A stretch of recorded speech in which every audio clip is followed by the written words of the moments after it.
Syahadatul zur itu istilahnya bersaksi dengan kesaksian palsu. Itu dosa besar. Syahadatul zur. Apa dalam hadis? Kandungan hadis ini adalah annal qiyama bihadil wajibat ala khairi wajhin yakunu sababan li an yaghfirallahu azza wa jalla bi fadlihi wa rahmatihi. Bahwasanya apabila seseorang itu melaksanakan kewajiban-kewajiban ini ala khairi wajhin dengan sempurna dan dengan sebaik-baiknya, yakunu sababan itu dapat menjadikan ia sebab li an yaghfirallah, Allah akan mengampuni dengan anugerah dan rahmatnya. Wa ma waqa'a bainahuma min adz-dzunubi as-shaghirah, dengan dosa-dosa apa yang diampuni itu adalah dosa-dosa kecilnya. Jadi ketika seseorang melakukan sholat 5 waktu dengan baik, melakukan sholat Jumat dengan baik, melakukan puasa Ramadan dengan baik, maka itu dapat menghapuskan dosanya, dosa-dosa kecil. Ketika kita memiliki dosa kecil di bulan Sya'ban, itu banyak. Kita berpuasa Ramadan dengan sempurna, pada ibadah sunnahnya, bukan turun aja kan. Maka itu akan menjadi sababan lighfran, istilahnya sebab diampuni dosa-dosa kecil itu. Begitu juga dengan Jumat malam kemarin ada hadisnya, ditambah ampunannya itu selama 3 hari. Dosa-dosa kecil ini. Karena dosa kecil ini kita kadang-kadang nggak tahu bentuknya bagaimana. Terkadang kita merasa biasa saja, ternyata itu salah. Kita ngomong padahal niat kita tidak untuk menyakiti orang yang kita ajak ngomong tersakiti jadi dosa itu. Terkadang terhenti dengan di dalam hati kita itu keluhan akan takdir. Ya Allah, kok iso ini? Itu kan kadang-kadang ada kita tak terima dengan takdir kita. Padahal kalau kita santai itu pun kesan Gusti Allah. Tapi kadang kalau ada hal musibah yang kayak, ya Allah, kok iso ini? Agak terima kita dengan kejadian yang menimpa kita pada hari ini. Itu terkadang itu bisa jadi sebab dosa-dosa kecil.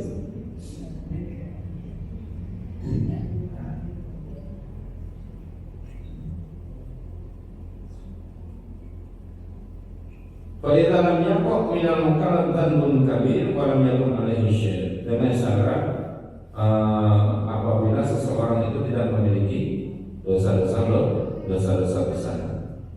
Wa in waqa'a dhanbun kabir wa saghair yu'akhidhu 'ala al-kabira faqad yurja yukhaffifu anhu. Dan tapi syarat ini apabila orang itu tidak memiliki dosa-dosa besar. Tapi kalau orang ini memiliki dosa-dosa besar, itu bisa menjadi sebab untuk diringankan hukumannya.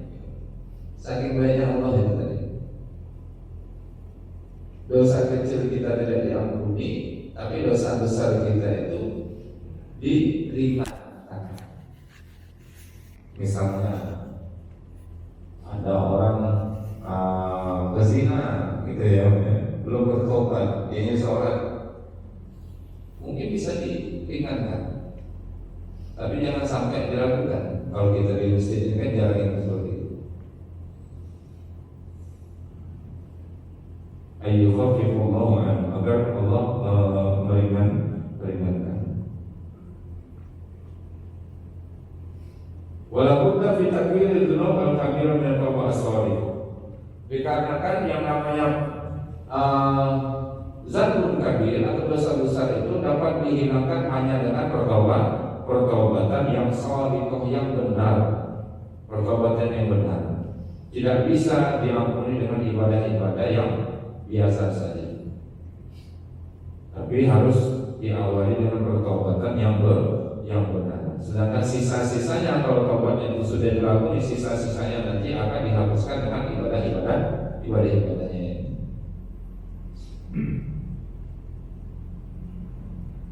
Wa min fadlillahi ta'ala ala ibadihi, dan dari anugerahnya Allah kepada hamba-hambanya, wa rahmatihi, dan rahmat Allah,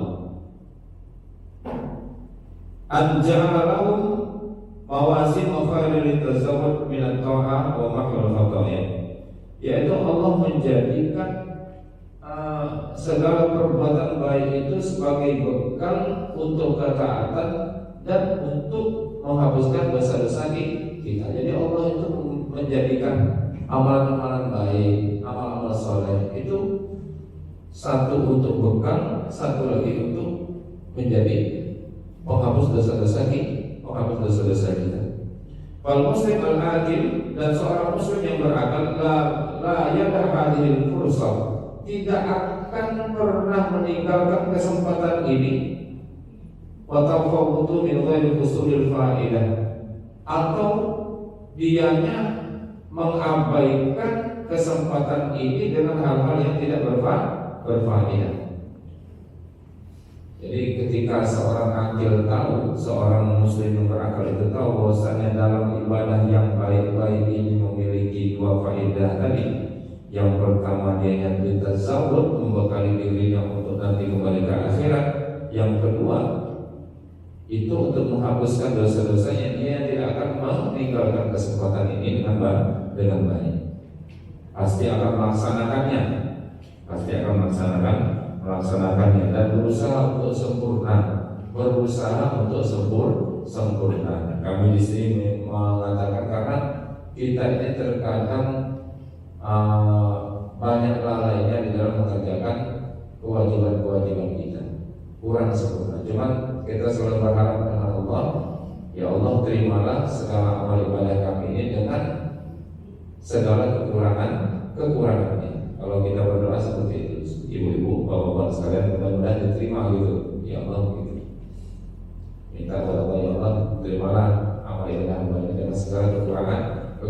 Dalam kita berdoa yang baik itu adalah doa yang mengiktiraf, dengan mengakui bahwasanya kita ini tidak sempurna, kita ini lemah, kita ini adalah orang yang suka lalai. Jadi ketika kita berdoa itu, ya sebutkan saja, ya Allah, ini hamba-Mu yang lalai ini, mohon ampun, mohon diterima amal ibadahnya.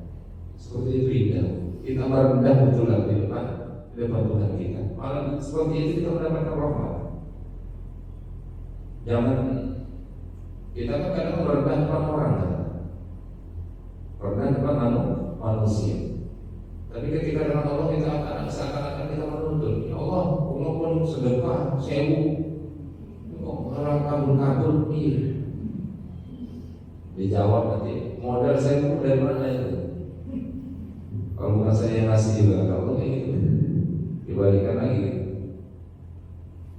Rendahkan saja diri kita. Tadarru itulah tadarru itu seperti itu. Rasa rendah terus di depan Tuhan kita. Ya Allah, hamba ini lemah, hamba ini bodoh. Karena kalau kami kalau terdetik muhasabah malam-malam itu, ya Allah, mudah-mudahan apa yang saya sampaikan itu ada manfaatnya, bukan sekedar hanya kemudian saja. Yang saya dakwah istilahnya ilmu ini ilmu apa ini cuma sekedar perantara. Mudah-mudahan dapat rahmat dan pokoknya seperti itu, kan ngobrol sendiri. Tapi kita harus tetap tadarus istilahnya merendahkan diri kepada. Kalau kita terbiasa merendahkan diri di depan Allah Subhanahu wa taala, insyaallah sifat-sifat sombong kita akan terkikis. Sifat-sifat takabur kita akan terkikis. Jadi kita dengan manusia itu slow saja. Ketika kita sudah baik sama Allah, nanti ketika dengan manusia juga kita akan santai. Ini hadis yang 14. Jadi 2 hadis ya. Biasanya sampai 4 hadis 5 hadis.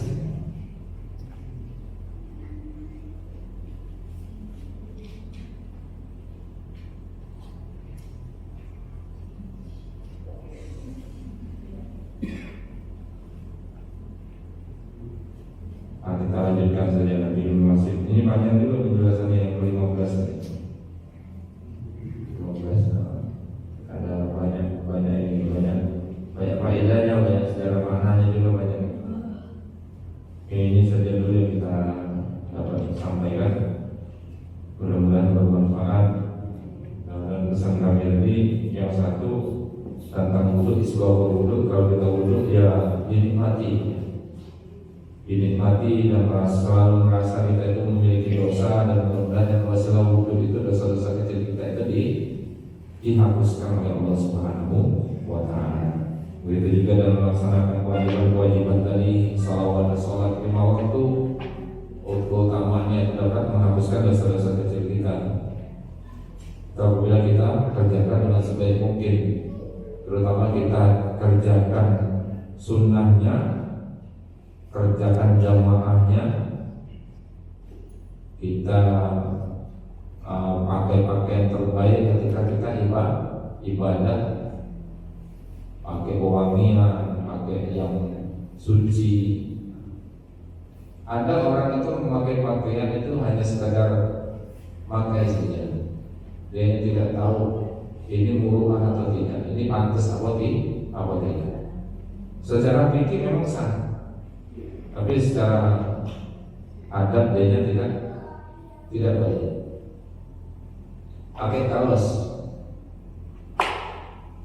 warna hitam, belakangnya itu Rolling Stone atau gambar Metallica. Ya ketika sholat jamaah yang belakang ini awam ada moral ini. Kadang itu kan mengganggu sih. Pakaian itu harus mahal, yang penting dia suci, bersih, rapi, wangi. Ada orang itu beli baju 500.000 cuma baunya masak. Cucinya kapan, ini kapan? Paling tidak baju itu untuk sholat itu 1 ke 2 hari. Kalau kayak gitu, 1 atau 2 hari khusus sholat. Nanti untuk ngajar beda lagi, untuk keluar beda lagi, untuk olahraga beda lagi. Yang penting itu terbiasa. Dulu waktu di pondok itu sudah ngajar di pondok itu, insya Allah lemari kan itu paling rapi. Jadi kata teman-teman itu lemari bukan lemari cewek. Orang anak kan kadang-kadang identikan kerong ya. Saya nggak bisa seperti risih, rapi, setrika semuanya tempel sampai sekarang. Jadi kalau istri itu dia aku udah betul kayak salah. Nah, ini udah kebiasaan. Nah, itu kan istilah kebiasaan. Ketika orang memiliki kebiasaan seperti itu kan agak sulit dialihkan. Cuma jangan sampai kita tuh menuntut orang seperti kita. Enggak semua orang itu bisa punya kebiasaan seperti itu. Iya Pak. Kalau terbiasa tidak. Dulu waktu ngajar juga, kalau sekarang nggak terlalu tajam setrikaan. Dulu waktu ngajar masih puncak itu setrikaan harus nggak bisa pelan. Jadi kata orang itu, awas tajam. Ada banyak seperti saya itu, banyak juga, ada 1, 2 ada seperti saya juga. Sini itu, kemudian sekarang kan masih kelihatan. Ya Bu, pengen menyempurnakan kalau kita itu menikmati rahmat Allah Subhanahu wa Ta'ala. Punya prinsip seperti itu dulu. Punya baju walaupun nggak mahal, gratisan dikasih pondok gitu, kita awal. Dapat sarung mahal-mahal dari orang mau dipakai nanti, nggak dipakai loh emang. Dipakai dirawat. Sampai saya Pak, apa barang-barang itu banyak barang-barang lama tapi masih terawat. Motor saya itu tahun 2013 saya masuk ke Kediri, itu beli motor itu sampai sekarang masih bersih lah, selesai. Padahal itu anunya kekandangan, buah,